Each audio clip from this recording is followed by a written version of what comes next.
ಬೆಂಗಳೂರಿನಲ್ಲಿ ಓಡಾಡುವಂತಹ ಜನಸಾಮಾನ್ಯರಿಗೆ ರಸ್ತೆಯಲ್ಲಿ ಗುಂಡಿ ಇದೆಯಾ ಅಥವಾ ಗುಂಡಿಯಲ್ಲೇ ರಸ್ತೆ ಮಾಡಿಬಿಟ್ಟಿದ್ದಾರಾ ಅನ್ನುವಂಥ ಪ್ರಶ್ನೆ ಬಹುತೇಕರನ್ನ ಕಾಡೇ ಇರುತ್ತೆ. ಕಾರಣ ಬೆಂಗಳೂರಿನ ಯಾವುದೇ ರಸ್ತೆಗೆ ಹೋದ್ರೂ ಕೂಡ ಗುಂಡಿಗಳ ಗಂಡಾಂತರ ಜಾಸ್ತಿ ಆಗ್ಬಿಟ್ಟಿದೆ. ಅದರಿಂದ ಅವಾಂತರಗಳೇ ಜಾಸ್ತಿ ಆಗ್ತಾ ಇದೆ ಅಂತ ಸರ್ಕಾರದ ವಿರುದ್ಧ ಬಿಜೆಪಿ ಸಮರ ಸಾರಿತು ಇದೇ ವಿಚಾರಕ್ಕೆ ಸಂಬಂಧಪಟ್ಟಂತೆ. ಬಟ್ ಈಗ ಕಂಪ್ಲೀಟ್ ಆಗಿ ಬಿಜೆಪಿ ಕೂಡ ಡಲ್ ಆಗ್ಬಿಟ್ಟಿದೆ.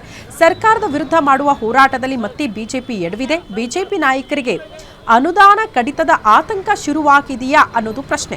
ಅನುದಾನ ವಿಚಾರಕ್ಕೆ ಹೆದರಿ ಈ ರೀತಿ ಬಿಜೆಪಿ ಶಾಸಕರು ಹಿಂದೆ ಸರಿದು ಬಿಟ್ಟಿದ್ದಾರಾ ಅನ್ನೋದು ಕೂಡ ಪ್ರಶ್ನೆ ಇದೆ. ಹಾಗಾಗಿ ನೋಡಿ, ಈ ಗುಂಡಿಗಳ ವಿಚಾರವನ್ನ ಮುಂದಿಟ್ಕೊಂಡು ವಿಪಕ್ಷದವರೇ ಹೋರಾಟ ಮಾಡಿ ಅಟ್ಲೀಸ್ಟ್ ಇದನ್ನ ಮುಚ್ಚಿಸೋ ಕೆಲಸ ಆಗಬೇಕಾಗಿತ್ತು. ಬಟ್ ಇಲ್ಲಿ ತನಕ ಯಾರು ಕೂಡ ಮಾತನಾಡ್ತಾ ಇಲ್ಲ.